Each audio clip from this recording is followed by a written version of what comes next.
Good morning and a warm welcome to our Day 2 webinar on Effective Leadership Skills post COVID-19 organized by University of Mumbai, Thane Subcampus and M.E.S's Pillai College of Education and Research.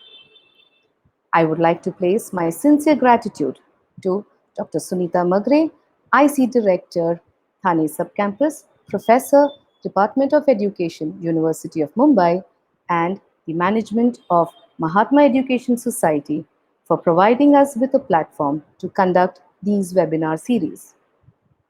With an overwhelming response of more than 1,800 views on our Day 1 webinar on effective leadership, the thoughts that were focused were a high academic engagement, high social distancing, VUCA approach, and action-oriented plan, thus paving way for our session today on role of a leader in the present context.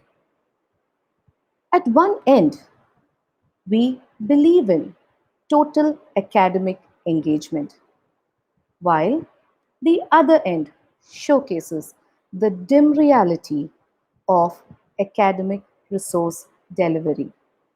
In this regard, we would like to show you a video by Mojo.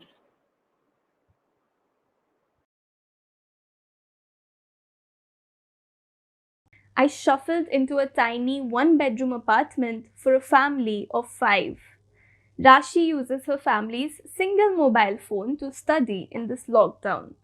The screen is badly cracked. Still, somehow, she zooms in to read the words. Her 2 younger siblings are not having online classes at all. कैसे आ रहा है mobile में जो snap homework है उसमें आ रही है उसमें से बच्चे थोड़ा बहुत निकाल के जो पुरानी कॉपी पड़ी हुई है उसमें से कर रहे हैं। मतलब क्या आता है थोड़ा समझा के बताइए कि कैसे जैसे कोई चैप्टर में से करना होता है उसमें से नेम वगैरह भेज रहे हैं शायद उसी में से कर रहे हैं बच्चे देख। अच्छा कि कौन सी चैप्टर से क्या करना है। हाँ। अच्छा थोड़ा फोन खोल के दिखा सकते हैं कि क्या आया है। ठीक है दिखा दो। तुम कौन सी क्लास में पढ़ती हो? 8 में भी 9 में जाऊंगी। अच्छा तो ये अभी क्लास 8 की पढ़ाई चल रही है? 9 की। अच्छा तो किताबें हैं आपके पास? किसी किसी से 1-2 बुक मिली उसी से। अच्छा मतलब आप पूछते हो कि जो पहले 9 में पढ़ते थे उनसे पूछ के 1-2 किताब लेके आप पढ़ाई कर रहे हो? रौनक दिखाइए अपना।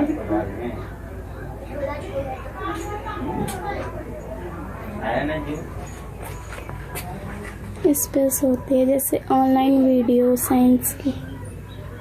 अच्छा तो ऑनलाइन वीडियोस भेज रहे हैं तो इंटरनेट का कोई प्रॉब्लम नहीं आता है? नहीं आता है मतलब जो डेटा है उसमें हो जाता है। अच्छा जैसे ये देखो सेकंड चैप्टर साइंस का। मोबाइल टूटा है क्या? ये पूरा टूटा हुआ है तो ये पूरा स्कैन कर भेज रहे हैं। अच्छा तो ऐसे आप पढ़ पाते हो? स्क्रीन के लिए कोई प्रॉब्लम नहीं होता? जूम करके देख। अच्छा तो इसी फोन पे ऐसे देख लेते हो? अच्छा तो यहीं से पढ़ाई करते हो आप और फिर यहीं से होमवर्क क्वेश्चंस वगैरह देते हो तो समझने में कोई तकलीफ होती है? अगर समझ नहीं आता तो मैम को बोलते मैम समझा देती। अच्छा पर कोई मतलब फर्क महसूस हो रहा है कि ऐसे पढ़ाई करने में? मैम के सामने कोई भी खड़ा होकर कोई क्वेश्चन जिसके मन में होता है वो सबको नहीं आता तो कोई पूछ लेता है तो सबको समझ आ जाता है। अच्छा और तो ये मतलब आप अच्छा तो और ऐसे मतलब फोन में से ऐसे निकाल के पढ़ने में प्रॉब्लम नहीं हो रहा है? घूमना पड़ता है ज्यादा तो टाइम वेस्ट होता है उससे। इनका मतलब पढ़ाई अभी रुका हुआ है नहीं हो रहा है? तो कोई मतलब आप लोगों को कोई चिंता हो रही है कि हाँ बच्चे नहीं पढ़ पा रहे हैं और बच्चे जो पढ़ा लिखा है वो तो और भूल जाएंगे तो नहीं पढ़ पा रहे बच्चे। A few steps away lives Sanjoli Devi with her 5 children and they all are doing their online classes using her phone. But what are these online classes? Her daughter in class 9 has only gotten some drawings as homework. रुक जा, photo के लगाओ। Ma'am ये थोड़े 1-2 दिन कल ही परसों ही भेजा था मैम ने कि ड्राइंग बनाना है, तो कोरोना वायरस पे तो इसलिए हमने ड्राइंग बना के अभी अच्छा, पर मतलब जो असली पढ़ाई होती है वो भी इसमें भेज रहे हैं? हाँ। कैसे कहाँ भेज रहे हैं? अभी तो मैम अभी तो भेजा नहीं, अभी ड्राइंग भेजा वाला। हाँ, कितने दिनों में बस ड्राइंग ही भेज रहे हैं, बाकी कुछ पढ़ाई का कुछ नहीं भेज रहे हैं? अभी तो कुछ भेजा नहीं। अच्छा, और मतलब ये आपकी क्लास का है और आपकी क्लास का, आपका जो है तो ये क्या पढ़ाई की क्या भेज रहे हैं इसमें? मैं इनको क्वेश्चन इनको कोरोना वायरस लॉकडाउन के बारे में। अच्छा, ये कोरोना वायरस के बारे में, और उसमें बोला है मैम ने कि भेजना है। अच्छा, पर मतलब जो एक्चुअल पढ़ाई है ना, जैसे कि मैथ, साइंस वगैरह जो भी सब्जेक्ट है तुम्हारे, उस सब चीज़ों की पढ़ाई थाना नहीं, तो बस कोरोना वायरस के बारे में कुछ बता रहे हैं, पर असली पढ़ाई तो रुकी हुई है अभी। अच्छा, और कोई किताब भी नहीं है अभी तो? किताब तो अभी पुराना ही किताब है मैम, अभी लॉकडाउन लगा तो उसे बुक पुराना ही बुक है अभी। अच्छा, तो मतलब जो असली पढ़ाई होती है वो अभी नहीं है, रुकी हुई है। अच्छा, सब काम ही रुकी हुई है मैम। अभी तो काम जो मजदूर है काम उम करते हैं वो भी सब बंद पड़ा है। हम लोग कोठी में काम करते हैं वो भी बंद पड़ा है। घर वाला मजदूर करता है वो भी काम पड़ा है। अभी ऐसा हालत हो गया है जब पैसा हाथ में नहीं है, क्या खाऊं ना खाऊं, समस्या हो रहा है। For some, surviving to the next day has become more of an issue than education, which is bound to resume if they survive. But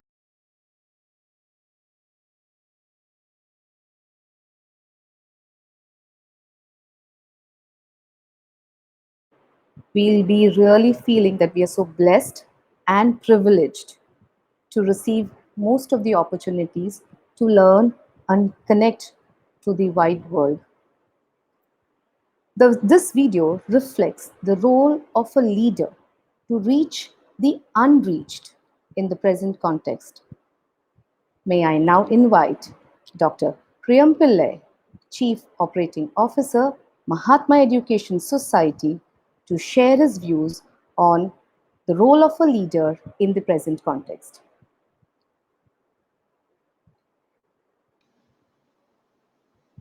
Good morning. Hi, good And a morning. warm welcome, sir, to the webinar on the role of a leader in the present context.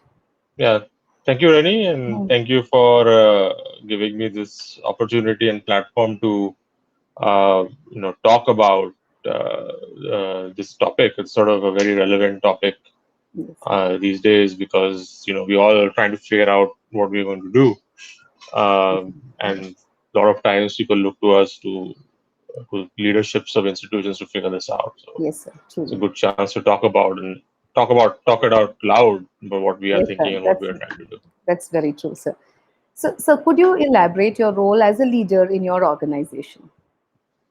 So I'm the Chief Operating Officer of Mahatma Education Society. We run 48 institutions across Mumbai and Navi Mumbai, all the way from kindergarten through PhD. So unlike many other trusts, we actually have a very diverse set of institutions, schools, colleges, higher education, skill development, preschools, all sorts of different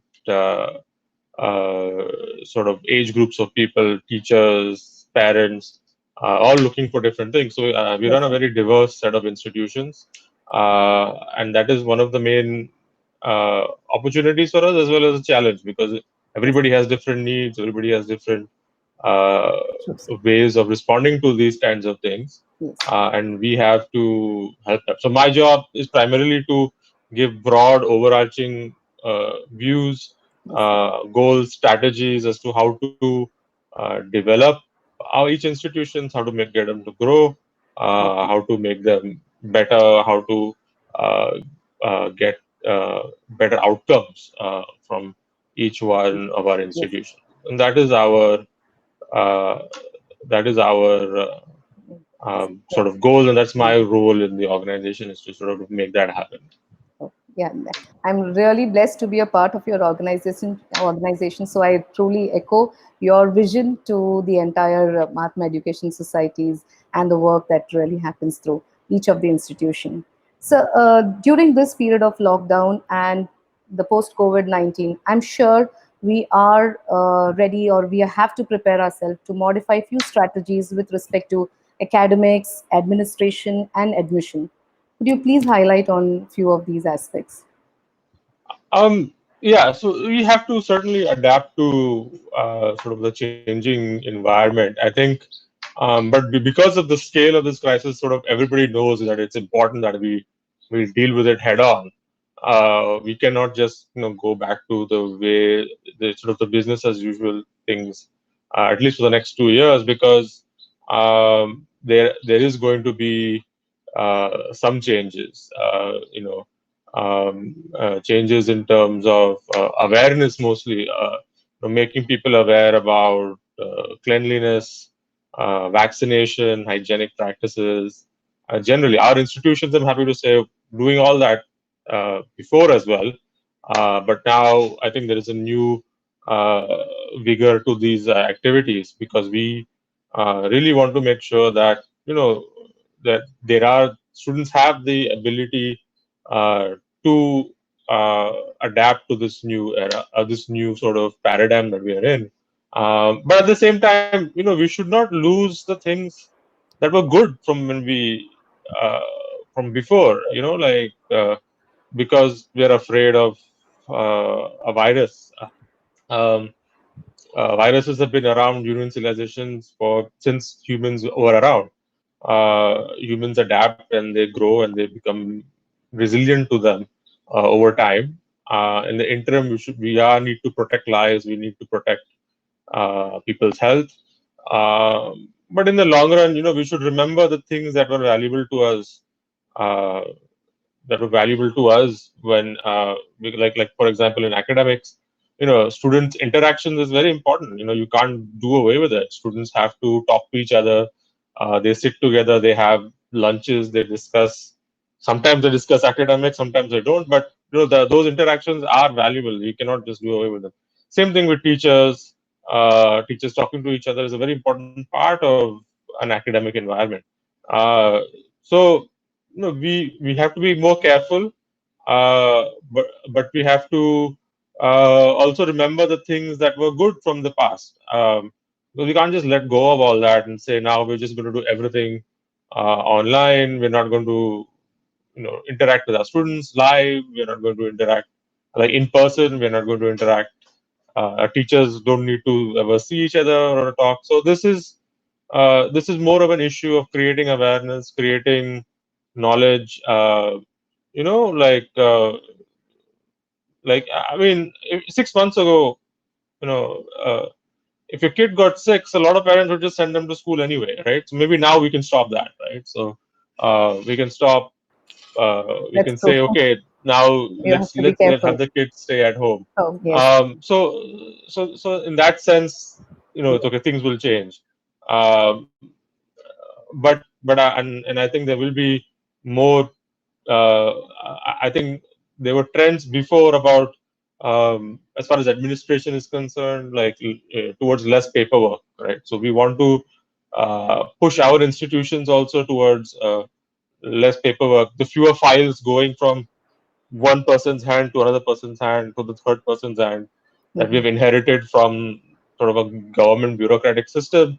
That needs to go, right? And that was going in the sense we were digitizing as much as we could, but I think now the university needs to seriously accelerate this point. No need to have papers and documents and files going around everybody. Uh, Yeah. no need to print out uh, brochures and on many such things. I think that is one direction that we are certainly going to see a lot of changes towards is more of an online administrative strategy. Admissions, I think it's going to be the same. Admissions are always a big challenge for educational institutions before. They think a lot about it. They will continue to be. People will still need to reach out uh, uh, over the internet to prospective students and convince them about admissions and same thing to parents. But I think admissions is secondary. If you run a good institution, admissions will come. It's not That, a whether you're online or offline or yes, whatever. that, So I think that's kind of going to be more or less the same. yeah. So yeah, I do believe in your philosophy where if you're running a very good institution, I'm sure admissions will come whether it is online or offline. And Mahatma Education Society is in its 50th year, and I'm sure that this is a this is a way that we could just believe that yes, great institutions do great work and really reach out to the larger community. As you said, sir, awareness is the biggest challenge, and it's also an important aspect that we need to think about in our future times. Because, like you said, a kid who was sick before, maybe 6 months prior, the parent would not have been so cautious about it right now when the child is having running a fever today. So those aspects of social distancing will really look into our classrooms and our environment for a period for some time now, and the interaction that really blends the teachers and the students together in a face-to-face, in a physical environment is something that we really will miss for some time. But I'm sure that the online resources and the online processes that we will be developing for the betterment of our students and the enhancing of the teachers will really take us through a long way ahead. So one aspect that you spoke about is administration going paperless administration. I truly believe paperless administration is something that has we have been really focusing with e-energy, e-audit, and all resources going so that we. But now we have been seeing that even from the authorities, everything is transmitted through an e-channel. So probably that's a step forward that we'll be looking forward for a better e-resource management that we could have for our wider community. So you just mentioned about few steps that your organizations have been doing. Could you elaborate on few steps that or initiatives that your organization, Mahatma Education Society, has taken up during the period of lockdown? Um, See, yeah, I mean, when this first started to happen, we had a discussion as to what are our priorities, right? So, whether we want to do academics or administration or continuity, right? Our teachers still need to engage our students. Our teachers still need to at least have some sense of normalcy during this time. So MES as a whole, it this a lot of this work that I'll probably talk about now is done not by me or by the head of because we told someone to do it. It was just done organically by the institutions based on their own sort of requirements, needs, and philosophies. I'll, what I had as a leader, what I had told them, okay, we need to focus on three things as an institution. Every institution can do the same. These three things.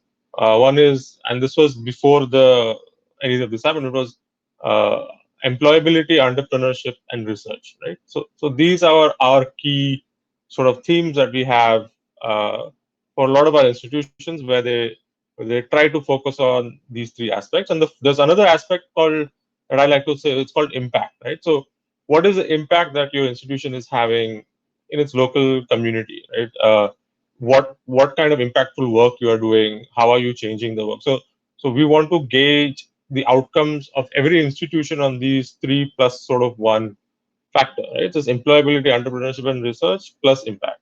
So all of us institutes have taken that uh, at different levels and have done different things to improve. And so, for example, many of our teachers now have access to Zoom, Google Hangout meets. We can do 250 people at a time, lectures, webinars, and stuff. And many teachers taken advantage of that, reaching out to students, sending them lecture notes, doing. So we already had a very good digital platform. We use Google Apps for education, and that helps in developing a closer connection with students and parents at this time. We tied up with Coursera. Coursera is a big online learning platform with thousands and thousands of courses from some of the top universities in the world. Up to September 20th, all of our students and faculty, anybody associated with us, can take Coursera courses for free, get unlimited certifications up to September. Hundreds of our students, thousands of our students actually now have signed up for it. Hundreds of our students have completed courses. We have one student in the last month has completed around 30 courses uh, by himself. So that is um, that is we're very proud to say that is it's a, give it our students maybe an advantage over many other institutions to do that. Uh, some of our institutions are engaged in social work. Many of them are distributing food among migrant workers, like oil and edible oils and stuff in the nearby villages, Wakadi villages. We have we have our institutions. We have these maker spaces in our institutions that basically where we are able to fabricate personal protective equipment, face masks, face shields, and those have been manufactured. We've manufactured around 200 to 300 of them. We've distributed them among the police in rural hospitals, those sort of things. We have this is done. This work is done by Pillai, HOC College of Engineering and Pillai College of Engineering. Our researchers have done a good job trying to predict the spread of coronavirus across the whole country. We've had projects where we have looked at the economic impact of coronavirus on the uh, on the economy. Uh, so immediately everybody I think realized that how, your institution is going to be gauged upon how you respond to this crisis, right? If you respond well and if you respond in a good way, uh, we will come out of this better than we were before, right? That is what we feel because we have so many initiatives. We've done a lot of work for the Navi Mumbai police, uh, having them uh, having them like reach out to the public, having them distribute food, having them keep track of COVID patients in Navi Mumbai. So we have our institution has had many different uh, aspects that we have tried to have our faculty and institutions, faculty and students follow, and we want to we want to enhance that, right? So the question that I would ask all of us is, what is the impact that you've had, Hmm. right? On your community, on your students, or on your teachers during this time, and that is something that uh, we want to focus on. So ask about impact and try to figure out what you can do to maximize the impact that you can have during this time. Yeah, thank you, sir. Sir, your special interest is in the area of drones, and I'm sure that you had worked on this project during this period of lockdown and the pandemic that is happening now. Could you just emphasize a little bit more on that, sir? Um, we've used drones to sort of survey areas, to do measurements of uh, various uh, so our institution has a drone surveying facility, right? So we do consultancy projects for the police, for Sidco, for various government agencies and non-government agencies where we survey different uh, different sites. And see, I mean, we haven't, we are not using it for surveillance in Navi Mumbai right now. It's not, if there are some hotspots areas, maybe you can do it. But drones are sort of have a specific purpose, right? And their purpose is right now, if you can use it for surveillance, you can use it for disinfectant. That's fine. Uh, but like I said, more it's not like it can solve everything. You still need social distancing. You still need a lot of different uh, like people working on the ground to get us out of this pandemic. Yes, sir, truly. Because I believe that the work that you have been doing and escalating it to different areas have really made a social impact in Mumbai as well as in Navi Mumbai. And there's a lot of feedback that comes through people who have received a benefit and are advantages of your the kind of work that has been happening throughout the entire organization as well. Sir, here in this point of time, there are few skills that a leader will have to incorporate, few specific skills during lockdown and post-pandemic, post-COVID-19 pandemic. Could you elaborate few specific skills that a leader needs to incorporate? Um, I think there are a few things. I think first, I think there are actually not that many things that a leader would need to have. I think first thing you need to do is surround yourself by good people, right? So if you have good people around you, people who can take charge and run institutions efficiently in a professional way, they understand what the goals and needs of your society are. I think that goes a long way, right? So if you surround leadership means that you want to find the good people who are Yeah. working and promote them, make sure that they do well, make sure that they can thrive in your organization, they are compensated appropriately, and they can sort of enhance the profile of your institution.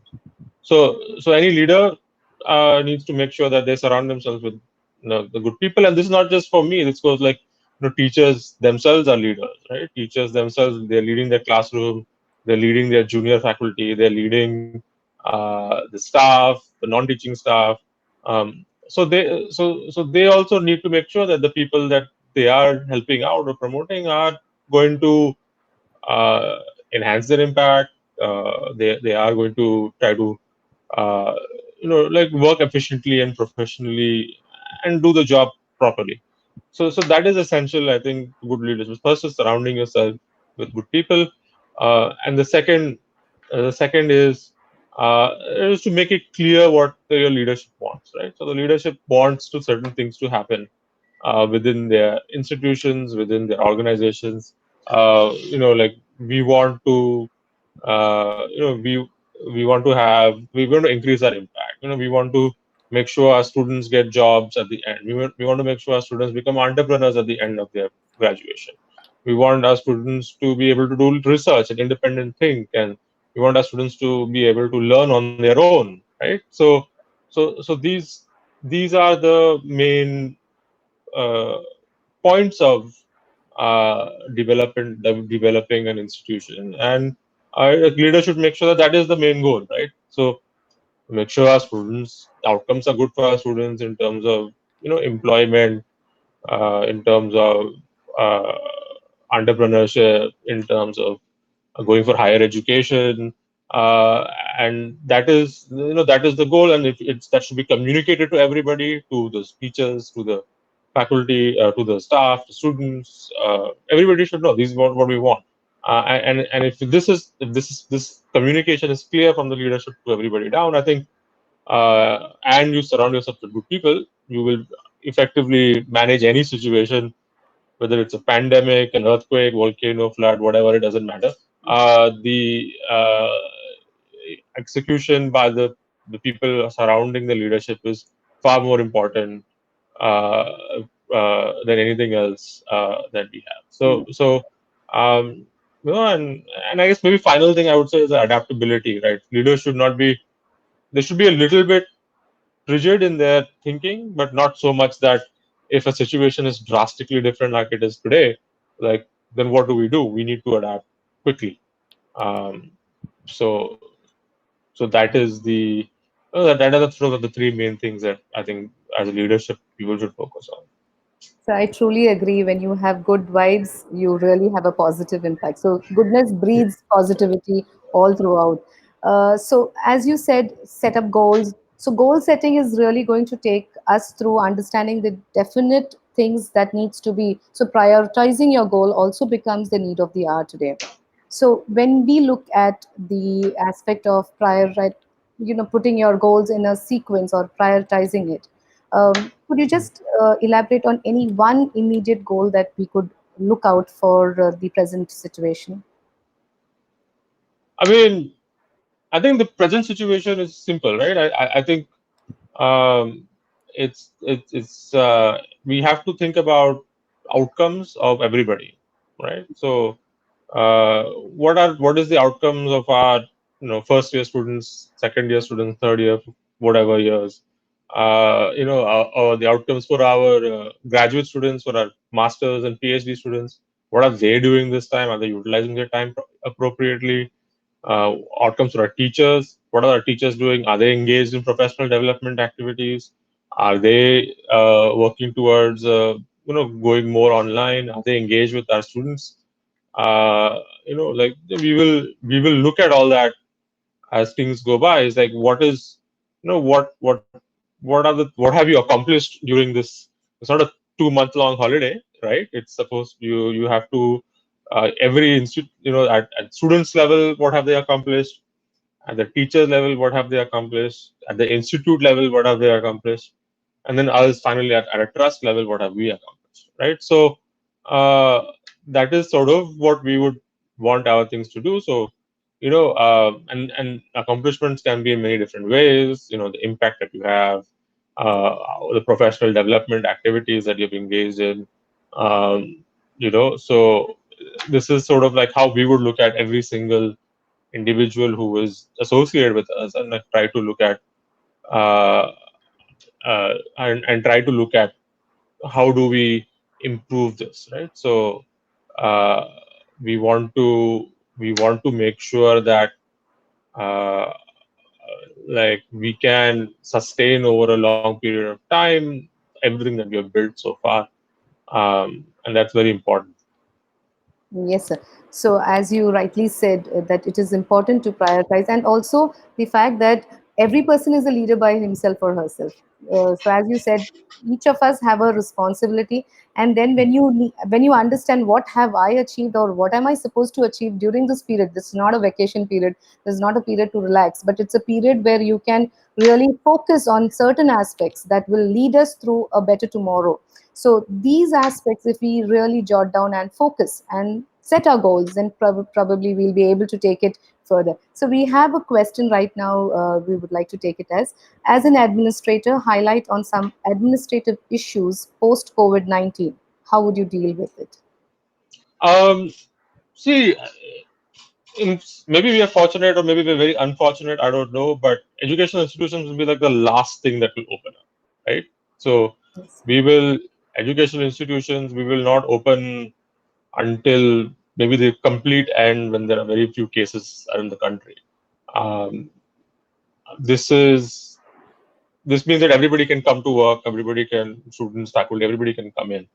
Unlike for example, uh, a factory which is opening now, like where the workers cannot come because they are living in maybe a slum area and they cannot come out of that slum area. So how will they work in a factory when factories are open? So we don't probably won't have to face those sort of issues. Uh, I think the issues we face will probably be the same issues that we faced before the crisis in terms of, but now we are looking at it in a different light, right? So if you work in a university or any government agency, a college unfortunately has to comply with a lot of those same requirements, and it involves a lot of paperwork. So the first big administrative issue that we'll need to tackle is we want to minimize the amount of files moving from one place to another, right? So the documentation, the the associated pieces of paper that typically move around in a college or in a institution, we have to maybe not get rid of it, but minimize it, right? So I think that is probably the number one thing that we want to do is to say, maybe we don't want to have so many pieces of paper or files floating around anymore. This will need some support from the government, right? A lot of the files we have to create is to just to go to the government authorities for their own safety of their own government workers. Now that's probably not a great idea anymore. I think in Madhya Pradesh we saw an example where where like a bureaucratic files contributed to the spread of coronavirus. So I think that uh, this issue is probably in my list of number one things to try to fix post COVID. I think, of course, there needs to be more awareness created on health, disease, communicable diseases, and not just for COVID, right? Right? We have serious diseases in India generally, like there's malaria, there's dengue, there's Yes. tuberculosis, there's many communicable diseases. There is diseases associated with uh, diabetes, blood pressure, heart rate, heart disease, kidneys. Uh, I think education institutions will still need to think very seriously about communicating not only to the students but to their staff and to their teachers, like uh, to minimize the spread of diseases, maintain a healthy lifestyle, that sort of thing. I mean, these are all things that were a good idea before COVID came, right? This is Yeah. not something that uh, suddenly is now a new thing that nobody said. This has always been a good idea. It's maybe now has more urgency. So I think our priorities will be different, but the ideas that were there before will continue to be there post.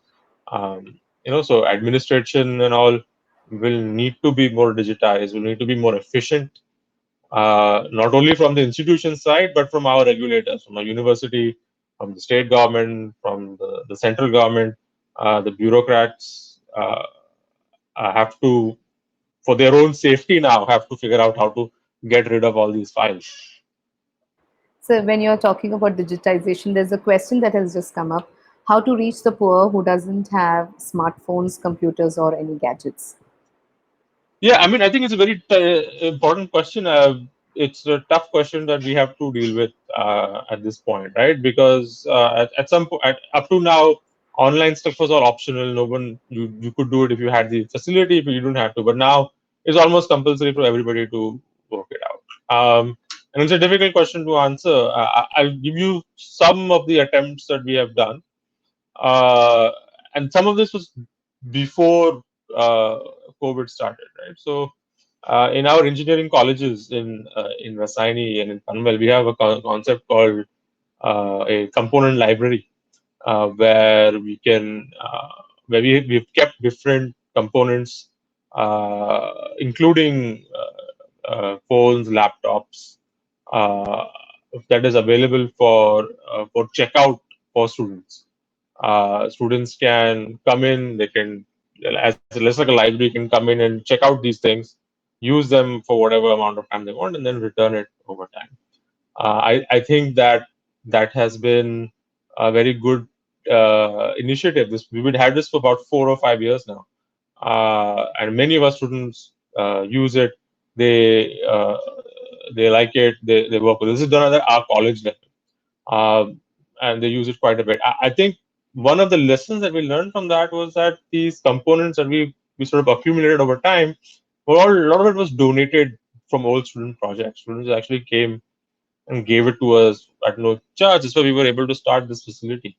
Uh, Now, of course, we purchase and we refresh the stock and we get new equipment. But I think libraries have to be rethought now.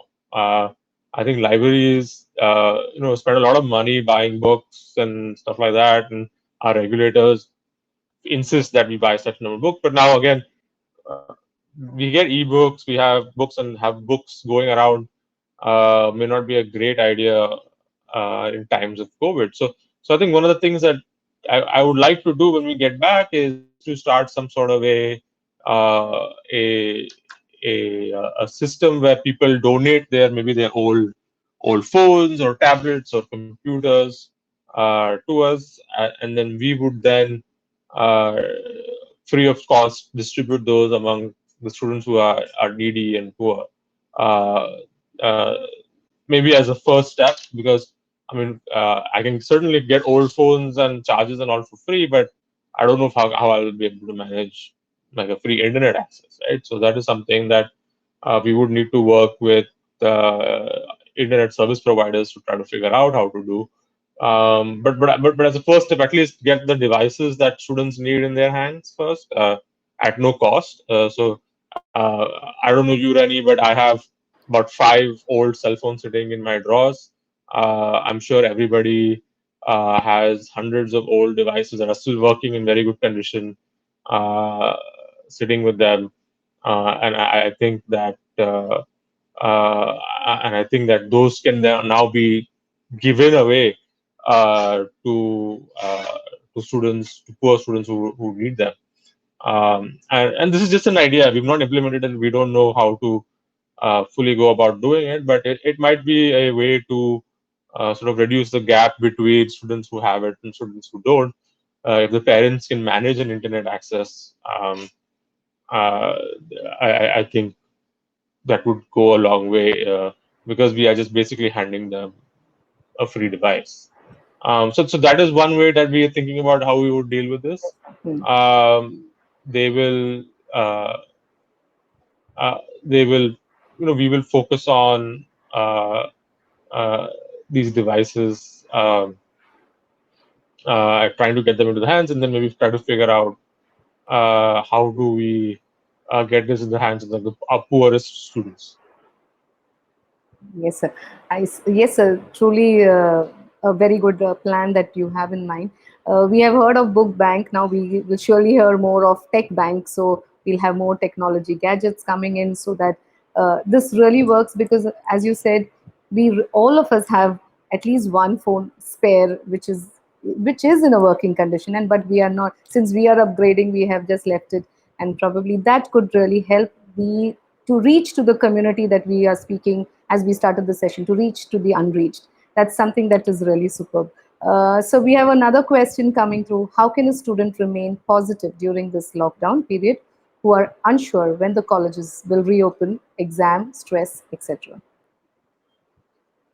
I mean, it's not just students, we also are very The faculty keen as well. on, Yeah, faculty want to, come back. parents want to get their students back in some college. I think we it is a challenging situation for everybody. Students maybe because more so because of the examination related stress, Hmm. and not just they haven't seen their friends in Yeah. a couple of months. They haven't gone to see a movie. Gone to. I think the exam related stresses are, first of all, shouldn't stress about exams Yes. in before the lockdown, right? So this unfortunately we live in a system where we have so much emphasis on exams, right? The we have 10th standard exams, 12th standard exams, CET exams, JE Yes. exams, first year, second year, final year, then UPSC, MPSC. Uh, at every stage of a student's life, every year there will be an exam. Yes, sir. So first thing students should do, don't worry, students. You will get your exams quickly, because there will always be exams, because we are living in that kind of a situation. But I would say don't focus on your exams, right? Like focus on the positive things. Try to learn some new stuff. Try to go on, try to take courses on online. Try to attend some webinars. Try to uh, build new skills. Learn playing a guitar, or learn playing maybe a musical instrument if you can. Uh, Try to I think our HRD minister suggested to do yoga, which is also a good idea. I think MES has some initiatives in the evening where we have some of our faculty members getting together and doing yoga and meditation sessions. Um, I think reducing the amount of stress can only come from distractions, right? So Yeah. distract yourself, from thinking about your exams. Don't worry about them. Uh, in our institutions, I think other than board exams, which we have no control over, we have said everybody is promoted to the next year. Uh, um, as far as as far as our internal stuff is concerned, so don't worry about that. The universities and stuff, I don't know what they are going to do finally, uh, but I think it's important to for them also to realize that to de-emphasize these exams, right? Like, unfortunately, I don't think they're doing that. I think they still think that exams are very important.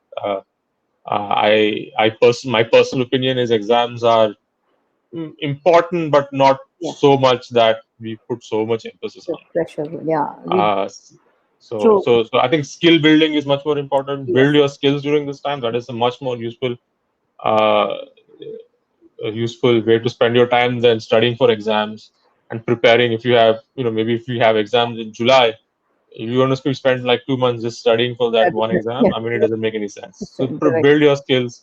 Yes. Try to develop yourself during this time rather than try to thinking about the exams over time. Yeah, I truly believe that's because right now we have a lot of time to think what we really need to augment our knowledge base to. Yesterday also we had a session where they focused on focusing on something which is not your forte right now, but probably you wanted to do it, and with the lack of time in the pre-COVID, you were not, unable to do. Now you can just focus on. So we have one query here regarding. I asked for e-assignment. Can you please reflect regarding the same? Regarding the e-assignments. I mean, e-assignments are. I mean, we want to do as much e-assignments as possible, right? So it's a way to minimize paperwork. It's a way to efficiently do it. Uh, I have some doubts about sort of academic honesty with regards to e-assignments, where once you have an assignment, how do you guarantee that the same person has written it and done it? That is the sort of main concern. But again, I think from the learning from me from all this is that most of our students are doing their e-assignments honestly, doing a good job with them. Our faculty has to be vigilant, of course, of people trying to uh, sort of try to take some shortcuts. But I think we can move forward with more and more e-assignment type systems, because they are important. And of course, I think that uh, we can shift. I think, but I also just need more innovation in e-assignment space, right? Like, so answering multiple choice questions is, it's too easy, right? We need to have more diverse set of types of e-assignment information to make money. Okay, they're not free. They're trying to figure out how to make money from it. So some level of information you should be comfortable giving, because these apps provide a very good service. Hmm. Uh, but critical information, your bank account passwords, your net banking stuff, your financial protect your financial information with your life. Uh, on these things, try to don't give it away. Even on WhatsApp, don't give away your passwords on WhatsApp or any of these other things. Try to have different passwords. There are very issues with Zoom, uh, for example, in terms of security. It works very well. It's a good app, but I would not put your personal information in there. I would not have a confidential conversation on there. Uh, I would suggest everybody be very careful using apps like that. Like, and just have common sense, right? Your bank's not going to uh, call you and ask you for all your user ID, password, PAN number, Aadhaar number, OTP, everything. It doesn't make sense. The banks will never do that.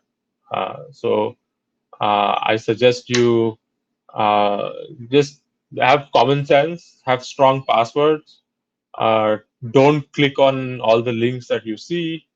You can skip stuff that especially that look suspicious. I mean, that those sort of things are very important. The uh, like I said, like most of us are knowing all this, but maybe if you have parents at home who are not familiar, I think they probably need to be more aware of these sorts of things than we than we care than we are used to. So, so the need of the hour is to be secure even in the digital space, because there is no security even in digital space. So hence, you really need to be cautious enough when you share your personal information. So before we go to the next question, I would like to ask, the role of a teacher is bound to change, and a few professional development opportunities that you can suggest for teachers. You did mention about the courses for students, but I'm sure there would be some insight that you would like to give for the faculty as Yeah. well. Well, our courses are available for teachers as well. I mean, all of our teachers are taking different courses. They're doing very well. They've gotten their certifications Okay. also. I think that that's a good place to start for most of the faculty. And many of the faculty are doing it. Uh, I suggest, professional development sense. There are many webinars such as yours and sessions all that are happening all over the place. In fact, I think many of us are like drowning in webinars, right? There's just so many So things happening all over the place that it's tough to keep track for us right now. But like participate in as many as you can. But I also think that have some time. Many of us can't go out. We can't do anything. Like maybe like take some time off to learn a musical instrument. I don't know how, if you have kids. I don't know how you will do anything. But other than uh, if you have younger kids, especially. But I think it's important to uh, have some time for yourself as well, where you are kind of uh, when you are kind of free. Again, like the most of the professional development will happen online, and I think Coursera is a good way, right? And so, at the end of this, as an institute, we will ask you, what did you do in the last, whatever number of months as a professional development activity, and hopefully we will have, hundreds of certification, quality improvements, yes, sir. et cetera, et cetera, et cetera during this time. So we are very happy about that. Yes. Mm, and uh, uh, and we are very concerned about everyone's mental health because it's tough when you can't really go out of the house. It's tough when kids cannot go really out of the house. Many of our faculty have young children. Mm. Uh, uh, they have to juggle professional development, work commitments, kids, uh, everything at home. It's not easy. Uh, so I understand that, and I think that everybody is doing a remarkable job considering the circumstances. Yes, sir. It's true. Very truly said, sir. It's to really strike a balance between work from home and work at home. So you are really in between the family obligations as well as your professional. And I'm sure, but the so much of knowledge readily available in various platforms is giving an opportunity to many teachers and educators and academicians and the leaders to really get on for a webinar at that particular time with some other institution. So how can we get in at two places at the same time? So we said it really percolates to all the aspects with respect to our students as well. As you mentioned about the Coursera sessions, our students at PCR Chembur have taken up the courses on Coursera, and they are really highly privileged. Even the e-assignments, they are doing it very well, so that it really makes a difference in the way that they look out. The outlook towards the entire approach has changed. Initially, when we spoke to them, they said, "Oh, ma'am, we'll have a difficulty in logging on and doing the particular course," or but then eventually they have looked out for opportunities and how they can blend it to the system. Um, Very rightly said, sir. So we could, if there are any questions that we could like to take up with, then you could pose your questions.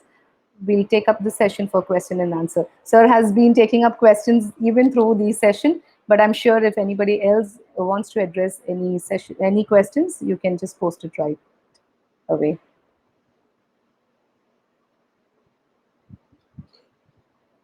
We are waiting for a few questions. I'm sure there are few questions. Okay, there are. How do you? Okay, there's a question that has come up. Sir, as a head of the institution, how do you develop research culture, and what kind of facilities do you provide? Um, I think first we have to define what research is, right? So the um, research is sort of coming up with something new and innovative, and then putting a publication in some big journal or something like that. But that is a very difficult thing to do to start with, right? Like as somebody who's just freshly coming out of this undergrad or B.Ed or whatever courses, just starting to be a teacher, like just say now go do research, get me publications, file patents, and all that. It doesn't work like that. So what I have suggested, and what I think many of our institutions, it just goes back to that same philosophy that I shared earlier, is what is the impact that your institution is having, right? What kind of problems is your institution solving? So if a faculty or a student develops a software that can help a kirana store, okay, a small inventory management something, I think that is not going to get them a publication. It's not going to be very widely lauded in a research field, but it will make an impact on the lives of that kirana shop owner. It will make an impact on the lives of his clients and customers, and it would enhance the impact of the institution generally, right? So so so what I feel is that institutions are in a great place, um, right, to enhance its impact on its local communities, um, and that slowly does evolve into turning into good research, right? So it's not that. So what we need to do as an institution is to encourage our faculty, our students, to solve local problems, small issues faced by the local community. Uh, it could be, it could be from technology. It could be from just understanding the problem better, trying to find some root causes, and then try to then see if anything can be done to improve them.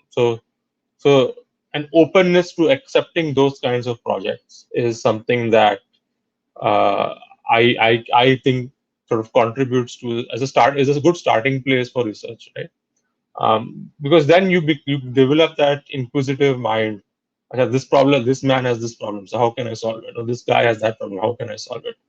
uh, and that starts that research culture, right? Because now when you start thinking of how do I solve this shop owners, he needs to deliver his food now. He's allowed to open, but nobody is coming to his shop.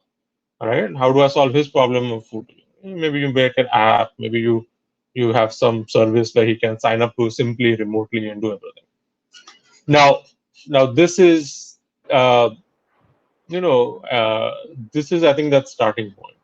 And then the institute itself can have environments and facilities to encourage that research culture, right? Where, you having frequent conferences, workshops, seminars on new and emerging topics coming in different fields. Um, I'm also a big proponent of starting some focused centers of excellence in different topic areas. So we have in a Panvel campus a center of excellence in a GIS and remote sensing, in polymer science. In Rasaini campus, we have a center of excellence for ISRO, for space research organizations, in corrosion testing. We are working on building a couple of new centers of excellence in sports business, because we have a tie-up with FIFA. So the center of excellence concept is very uh, essential, because what happens is these can then develop focus areas within institutes to in certain specific fields, right? So then you can collect, okay, if you say do research, it doesn't make sense. But you say, okay, do research in sports management, you can gather together all sort of literature on sports business. You can get sports people coming in and giving sessions on sports business and sports management and event management and media and everything. So you can put together a very focused research areas, and then you can then build on that, right? And you can build on it, and you can have, you got faculty who has interest can True. then do research there. The resources are available to them, the papers are available to them, and I think that's kind of another way to enhance your research culture, is to sort of have these centers within each institute that says we are going to focus on this. This is our strength. This is, we have some expertise here, and we can develop this further. Yes, sir. Very truly said. We always focus on publication as one aspect to our related to our research. But when, as you rightly said, if you look into the social impact that your research is going to make, then that creates itself into our minds a culture of for research.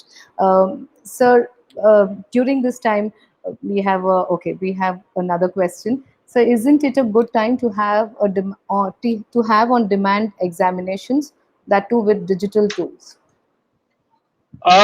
Sure. I mean, we can have on-demand examinations with digital tools. I mean, that's all great. I mean, I think, but I think this is the wrong sort of way to ask questions. It's sort of the questions that I think the questions we need to ask is, why do we even need to have so many exams, right? Uh, like why is it necessary that we have 10th, 12th, Yes. the first year CET, JEE, UPSC, MPSC, CMAT, CAT.